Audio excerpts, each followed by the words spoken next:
Hello, hello, hello. Well, let's kick this thing off. So, today is another episode of Motivation Sucks, and we're starting to get a little bit of a groove or rhythm, shall we say. And I am grateful to everybody who is participating live and making the show that much better. And thanks for all your words of support, particularly Max, with your desire to want to help share this and get the word out about it. I very much appreciate that.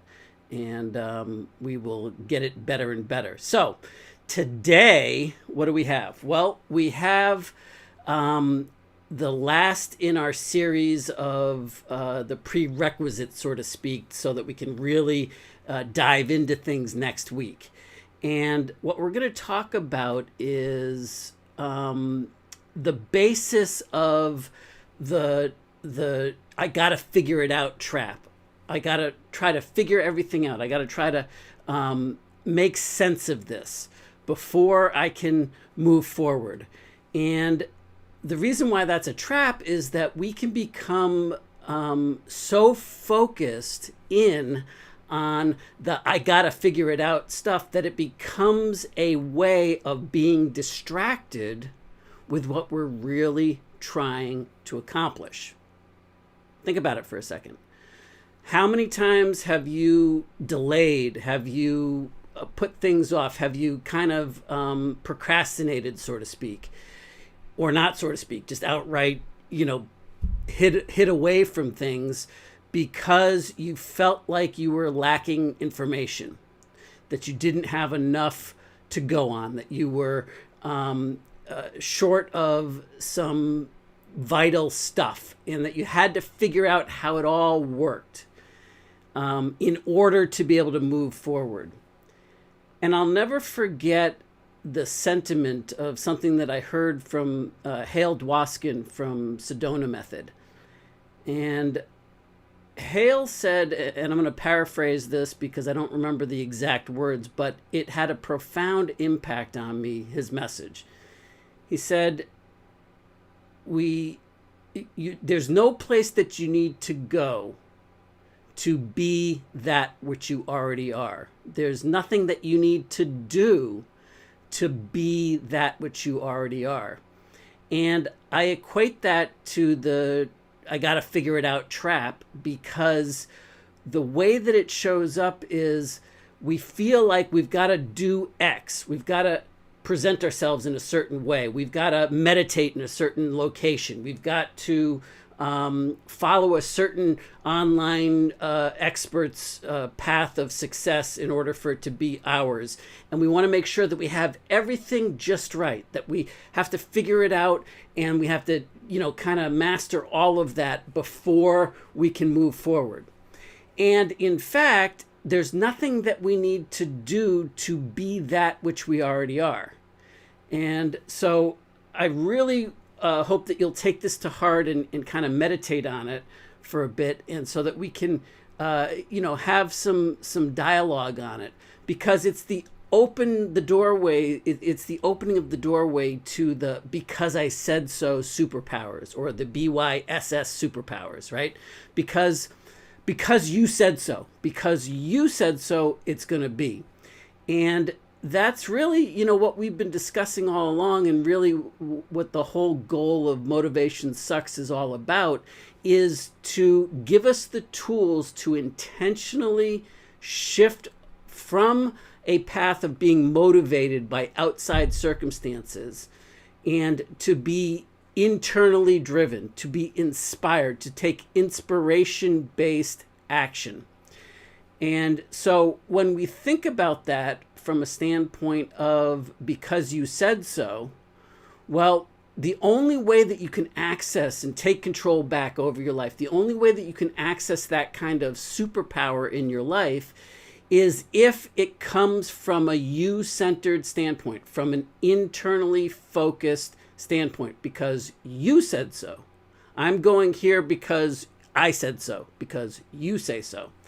And that's the difference. And if you've ever kind of marveled over people that seem to have this uncanny ability to just bend the world to their will, have everything kind of just turn out, and they just kind of, they're a force of nature, so to speak, and they just kind of literally can bend the world to their will. Well, that's the because you said so superpower, and they're just simply accessing it. However, you can't access that from motivation centered action, from motivated action. It's got to be inspired action, because it's got to be internally derived. It's got to be from that standpoint. So what I'm going to do now is I'm going to play another portion of the interview that I've been playing yesterday, and I believe, kind of just started with it yesterday, but it's a different area of the interview, and I'm going to come back and forth in between it so that we can create a little dialogue, ongoing dialogue, as it were, to really make things hum. Okay? So we'll be back and forth here, as well as wrap this all up in preparation for next week in our 360-degree success breakthrough. All right, see ya.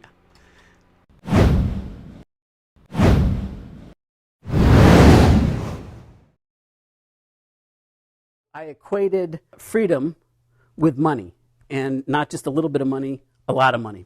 For me, I had to become a millionaire, so that became the focus. So I became a motivation junkie, a self-help junkie, a personal development junkie, which means that, of course, I bought all the books and tapes. I read, went to all the seminars, went to all the late night infomercials, watched them, bought all those programs. And by the time I was, I guess, 23, 24 years old, thereabouts, I had over $65,000 worth of the training programs that I had accumulated in the pursuit of that freedom that I wanted, that quest to silence that pain of the fear of that abandonment, to overcome that, to give myself that space, right?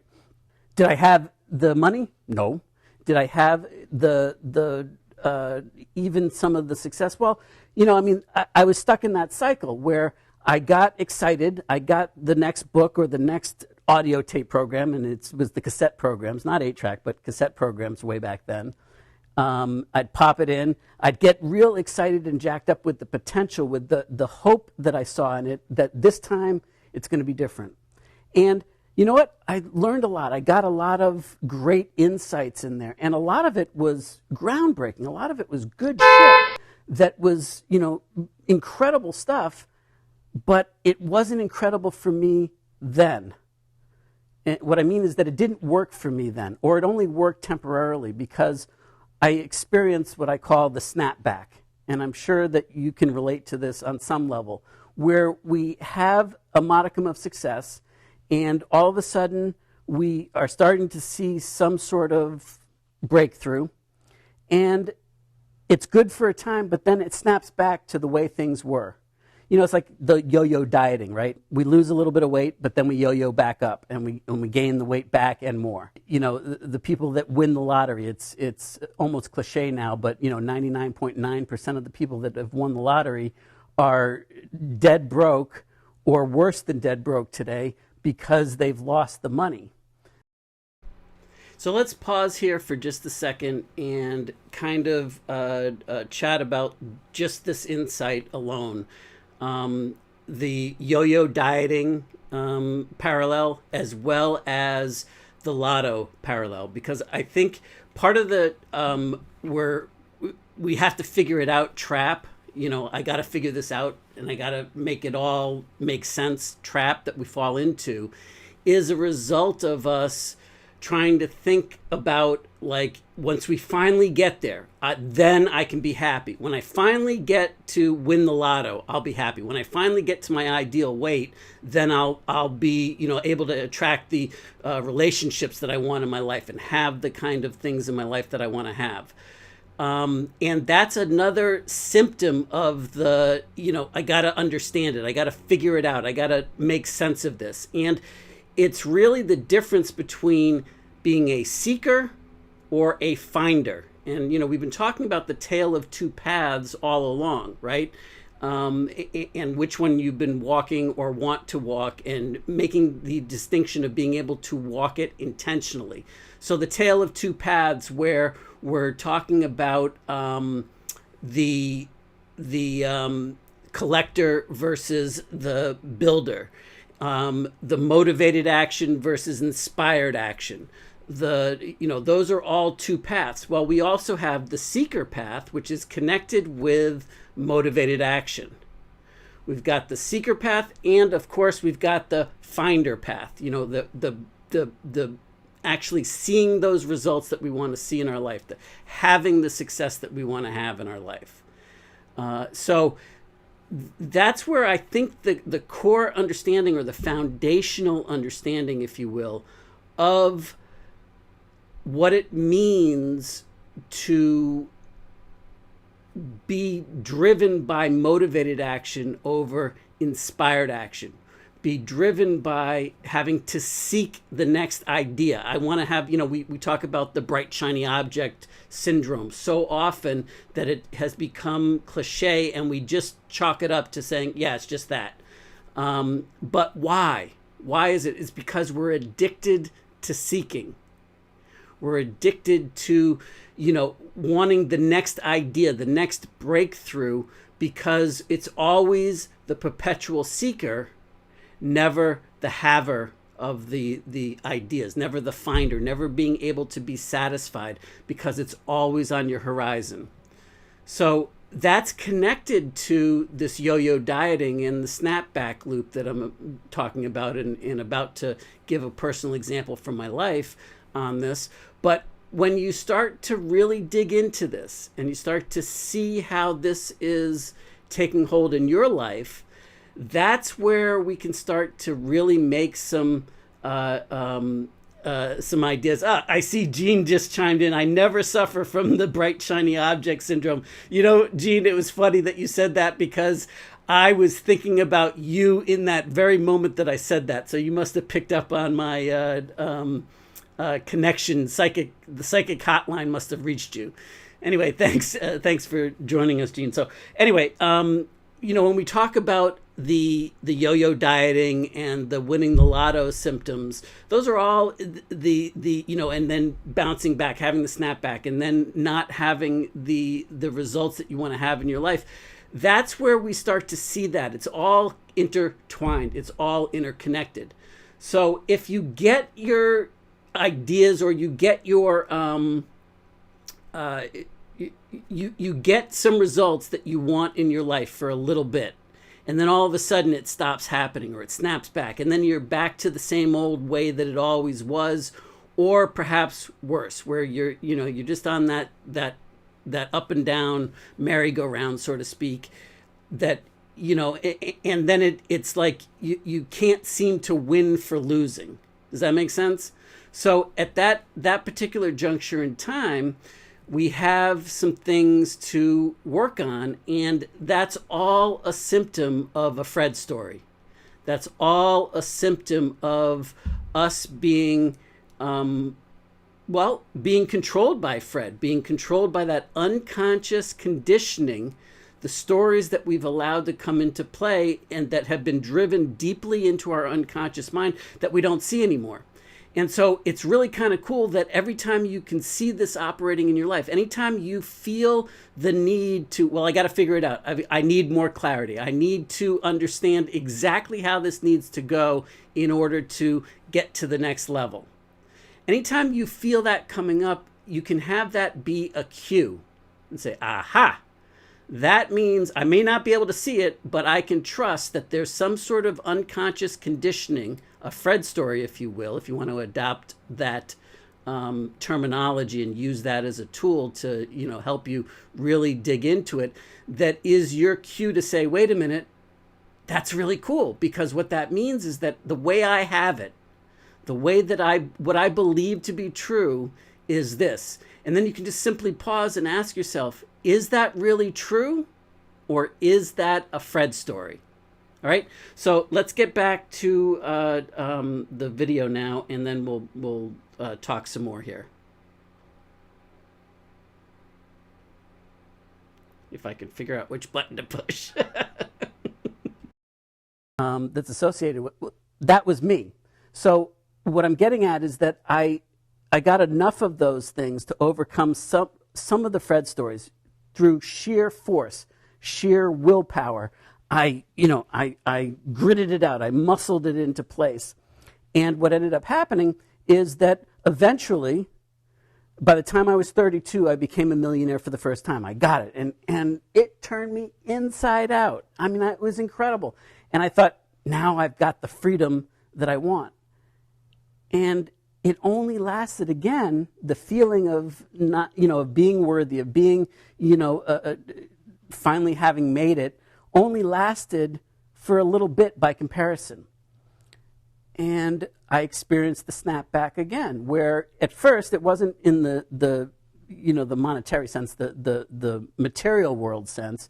It was in terms of just how I was feeling inside. I still felt insecure. I still felt like I wasn't doing enough, like I wasn't worthy enough, like I didn't earn enough, or I didn't contribute enough. I didn't make enough of an impact, or there could always be more. And so maybe the answer is that is to have more money, since it's not quieting that pain that I'm feeling, that I'm still don't trust people. I still feel like I'm going to be abandoned. I still feel this pain.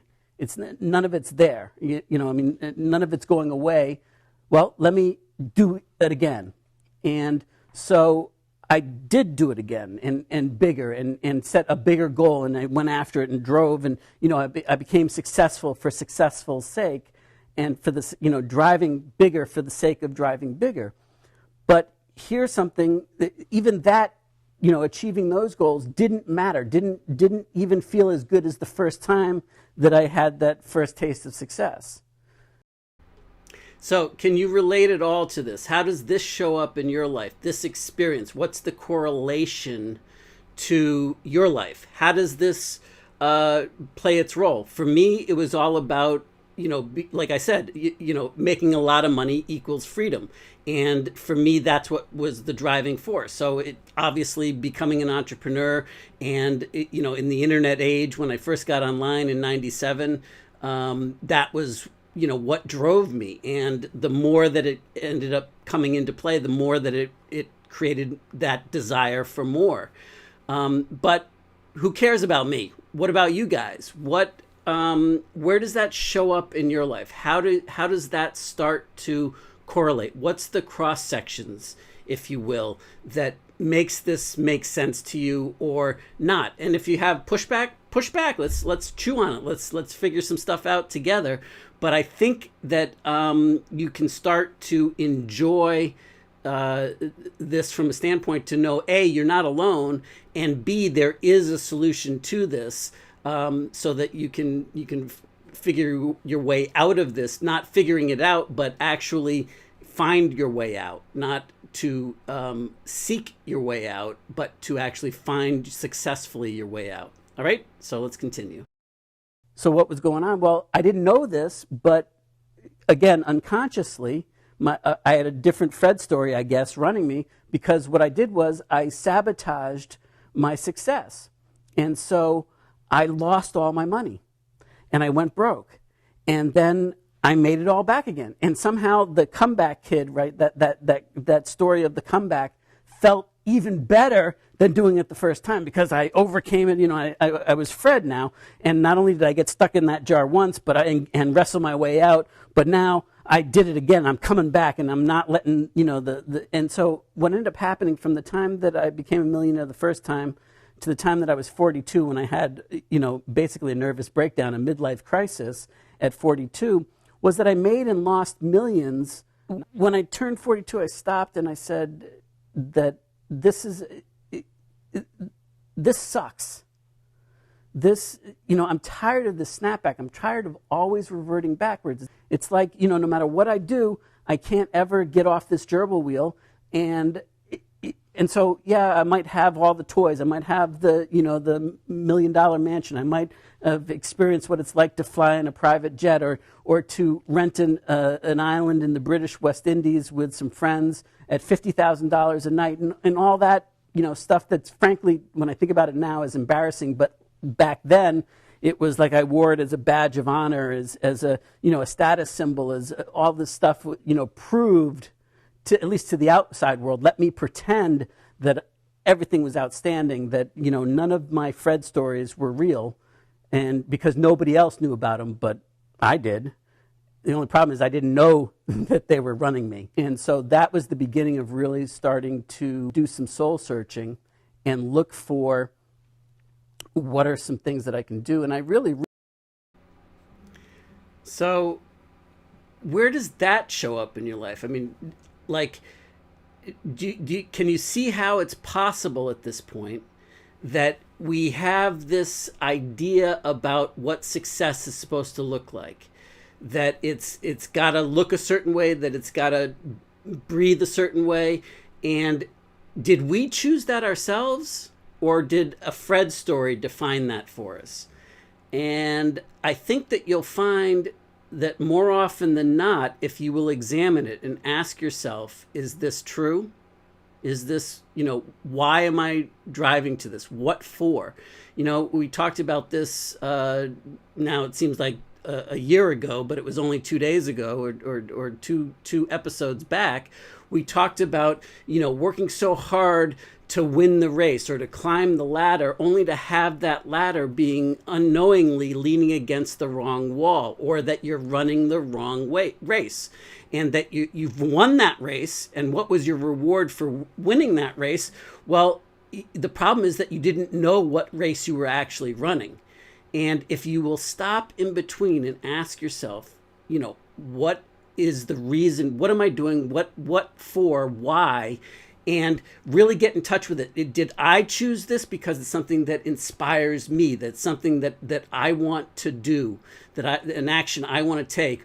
Or is it a Fred story that it's a motivated action? In other words, motive for action. What was the motive that I took? What was my motive for the behavior that I'm going to do? So when you get triggered, that's motivation. When you get triggered, and what I mean by triggered is that you're not responding, you're reacting. So, just to get a little technical here, there's a space between stimulus and response, and in between that space is our ability to pause. But what happens is that we get so tied into our Fred stories that we don't see them anymore, so that because we've driven them deeply unconscious in our life, right? So what ends up happening is that we don't respond by pausing. A stimulus happens, in other words, an outside circumstance, somebody else's behavior, a situation, and we immediately react without thinking, without conscious thought. It's all unconscious. And so that's what I mean by a trigger. When seemingly we're not in control of our own behavior. Seemingly we're not in control of our own feelings. Seemingly we're not in control of what we're allowed to think, what we're allowed to do, who we're allowed to become. All of this is seemingly true when we're in Fred story mode only. When we've allowed that to grow so deeply entrenched in us, that's when we lose sight of it. And if you just simply will pause and say, wait a minute, is that true, or is this a Fred story?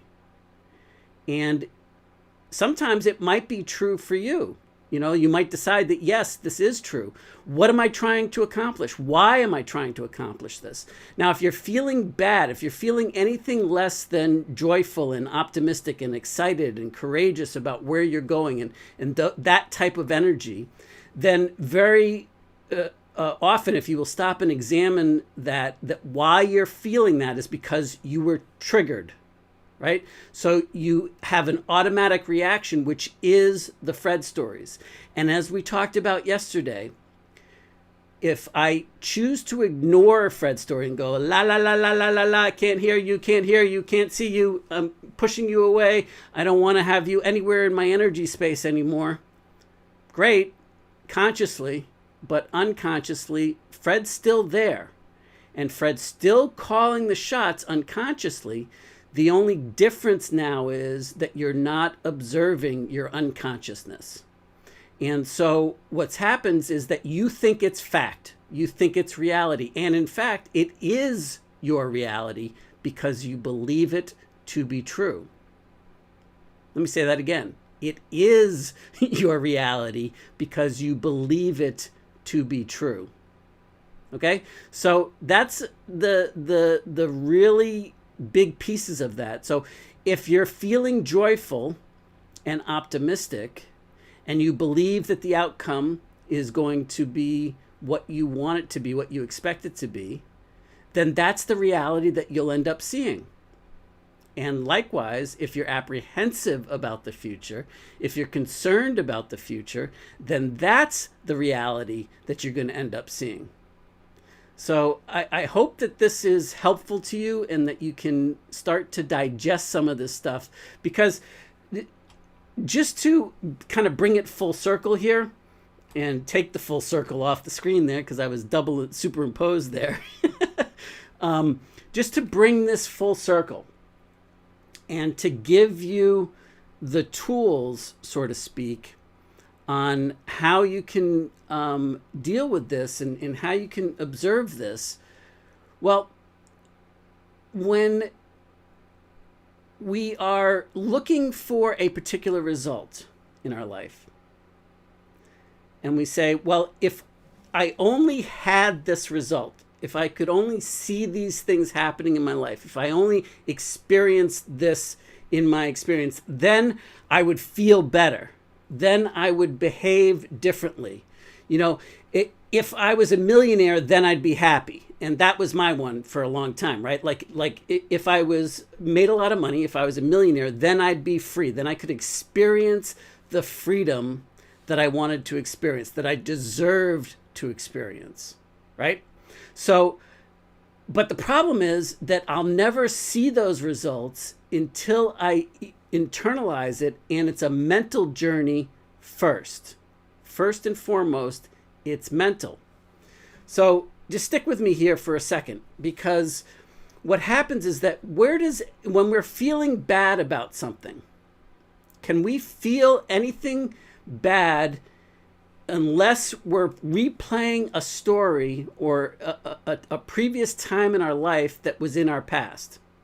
In other words, if we're just in the present moment now and we're not thinking about something that happened in the past, can we feel bad without going there? So when we feel apprehensive, when we feel anxious, when we feel excited or optimistic about the future, what happens is that we're taking our past experiences, which until we learn to intentionally shift from that collector path over to the creator path, the builder path, and intentionally shift from Fred controlled to inspired action controlled, motivated action, inspired action. And until we make that transition intentionally, what ends up happening is that what we're looking at is we compare what we are anticipating for the future. What we are thinking about is that we're going to get more of the same results into the future. And if we're, apprehensive about it, if our energy is wonky about it, like we're worried about it, then what happens is that we're taking the past of our life, where something happened to us in the past, and we're reliving that experience now in this moment to be able to feel those emotions, to feel those things in this motion, in this moment in time, rather. And we're projecting that into the future. And we believe, the reason why we're apprehensive about the future is that we believe that that's what's going to happen. Well, here's the catch. Whatever we believe in becomes our reality. Whatever we believe to be true becomes real, quote unquote, real for us. So why not make up an empowering story? Why not make up a fun story about it that inspires you, that empowers you to move forward, and rewrite the stories of the past, right? Hey, Max, what's up, man? Good to see you. So we're at the tail end now of our time here together for this particular episode. Unless there's some specific drill down things about what we discovered and what we discussed up to this point. Max, if you wouldn't mind, so that we don't have to repeat the same thing again, when this is over, if you wouldn't mind, watching the video, the episode at a speeded up rate or whatever, so that you can really tune into what we're talking about here, because there was some really cool stuff on the interview that I played that I didn't cover yesterday. So I think you might find it really beneficial to build on that in preparation for next week. So the why we're doing this, why we're talking about this, and more importantly, why it's more important for you, why you give a shit about what we're talking about, why it should even matter to you, why? Well, the reason why is that it's going to allow you to get out of that infinite snapback loop where you get the same results in your life, plus or minus. Like you start off excited, like you're pursuing something. You tell yourself this time it's going to be different lie again. And you start off all excited, like, oh, this time I really understand it. Like I've grown enough, and this time I got it.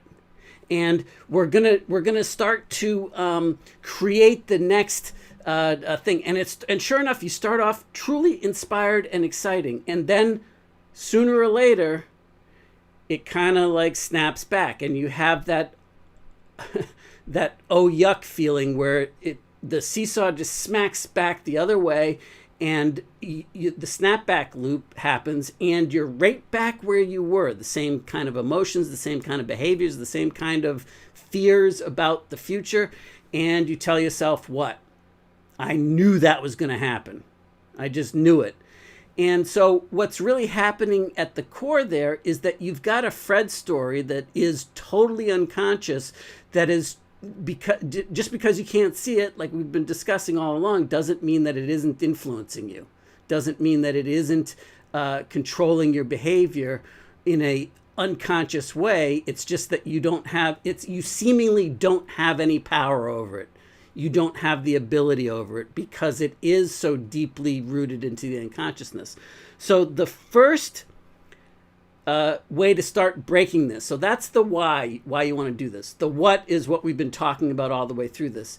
The how, the strategic, thin sliced how you can start to break this open for you. Well, we talked about a lot of these things in the interview video when I was going back and forth with you guys.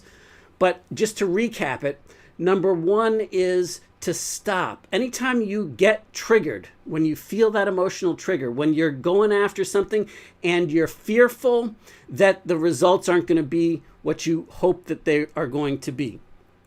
Let's call it success online, or financial freedom, whatever that is. When you get triggered, when any kind of fear comes into play, then use that as a cue to say, I might not know what it is, but I'm going to stop for a minute here. This is my cue, that fear, the fact that I'm feeling less than inspired, less than empowered, less than joyful, less than excited about where I'm taking the future. What that can only mean is that I must have a Fred story that is running inside my unconscious mind, so deeply rooted that has my ability to, wait a minute, I can pause. That the situation is the situation. I can take a pause in the middle of the stimulus to observe the situation, to just stop for a second and see what the Fred story is, what the Fred is that is running the show. Okay? So, and then you can simply ask yourself, is that true? Is it true, or is it a Fred story? Is what I'm feeling right now, is it truth, or is it a Fred story that's disguising truth?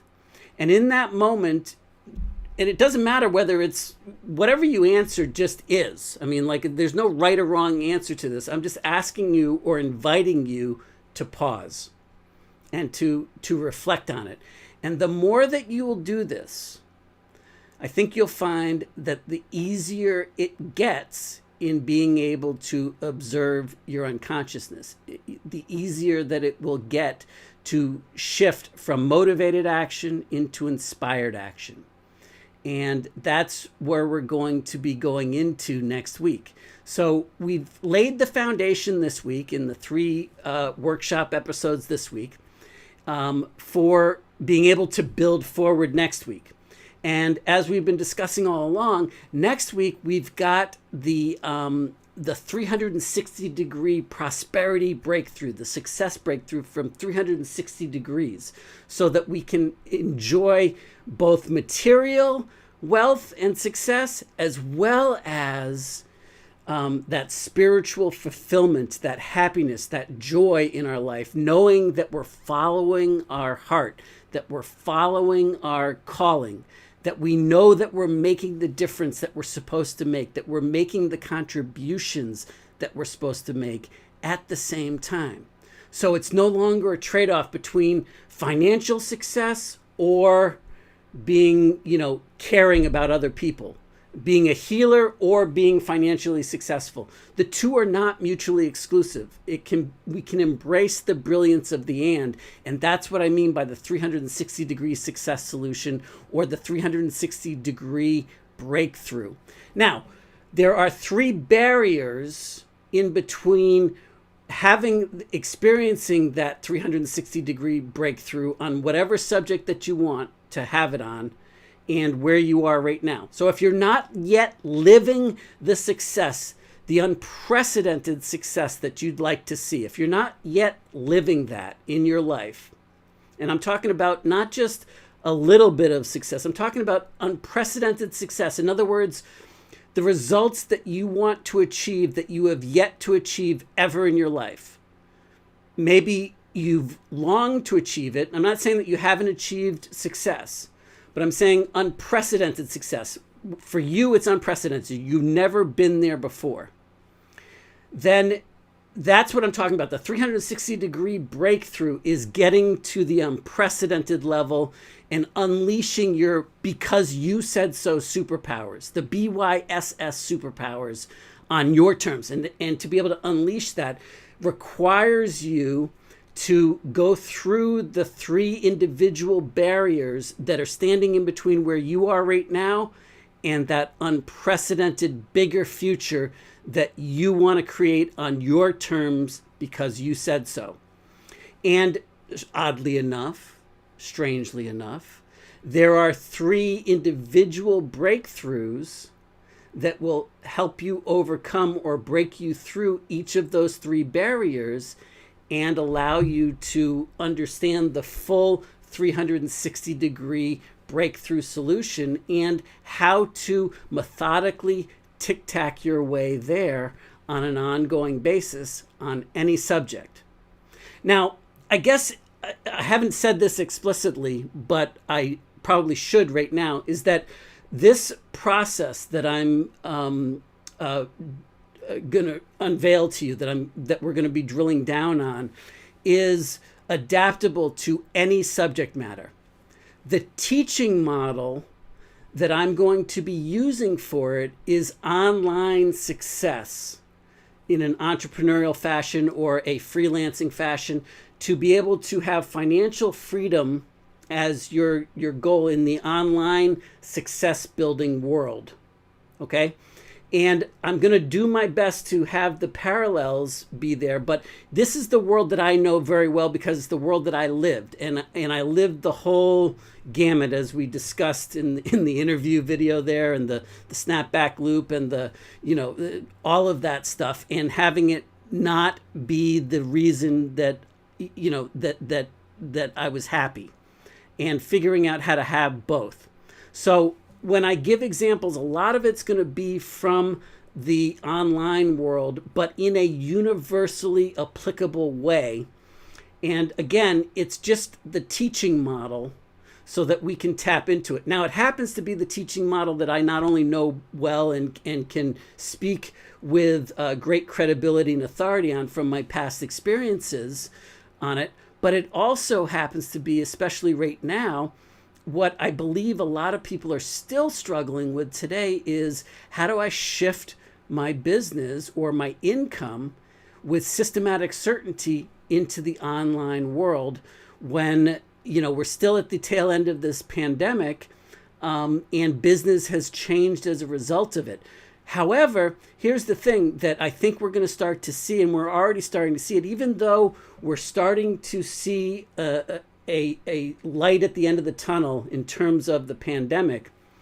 What I hope that everybody is starting to take to heart here is that, in fact, the world has changed as a result of this, and business has changed. And because of the online world that was forced upon us, the virtual world that was forced upon us, a lot of that is going to stay intact after we go back to, life as normal without the pandemic, without all the hysteria attached to it, right?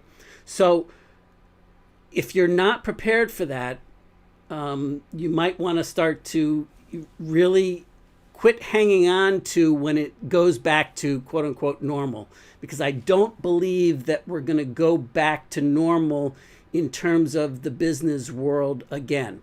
I believe that this forced us to become better integrated in using technology and using the internet and the online world to survive.